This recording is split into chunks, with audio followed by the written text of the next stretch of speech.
ഉറക്കത്തിൽ മൂത്രം ഒഴിക്കാൻ പോകുമ്പോ ഒരു കാര്യം ശ്രദ്ധിക്കണം. നാട്ടിൽ ഒഴിച്ചിട്ട് വന്ന മാതിരി പെട്ടെന്ന് ഇങ്ങ് വന്നേക്കരുത്. പിന്നെ ഇവിടെ ഭയങ്കര തണുപ്പാ. ആ ഒഴിച്ചത് ഒടിച്ചു കളഞ്ഞിട്ട് വേണം. നാട്ടുകാർ വിചാരിക്കും അവക്കടെ കല്യാണത്തിന് ഇട്ടേക്കണ ആർച്ചാന്ന്. അതെ ദാദാജി, ഒരു കാര്യം ചോദിച്ചോട്ടെ, ഇവിടെ ഈ ജീവിത സാഹചര്യങ്ങളൊക്കെ എങ്ങനെയാ ജീവിക്കാനൊക്കെ? ഇവിടെ ഇപ്പൊ ഇച്ചിരി മോശമാണ്. ആ, ഇനിയിപ്പോ ഇവിടെ ടൂറിസ്റ്റുകാരൊക്കെ വന്നു തുടങ്ങുമ്പോ ഞങ്ങളൊരു പുതിയ ബിസിനസ് പ്ലാൻ ചെയ്തിട്ടുണ്ട്. എന്ത് ബിസിനസ്? മഞ്ഞിലൂണ്.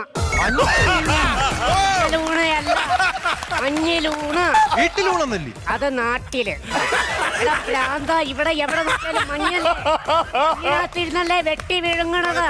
അതാണ് ഞാൻ പറഞ്ഞത്, മഞ്ഞിലൂണ്. മഞ്ഞിലൂണ്. പിന്നെ ഇവിടെ ജീവിക്കാൻ ഭയങ്കര പാടല്ലേ? ജീവിക്കാനൊക്കെ ഭയങ്കര ബുദ്ധിമുട്ടടാ. ആ, പക്ഷെ ചത്തു കഴിഞ്ഞാൽ ലാഭാ. എന്താ? എടാ, മൊബൈൽ ഫ്രീസർ വേണ്ടത് എവിടെയെങ്കിലും കൊണ്ടുപോയി ചാരി വെച്ചാൽ മതി, അവിടെ ഇരുന്നോളും. എത്ര കാലം വേണേലും വയറ്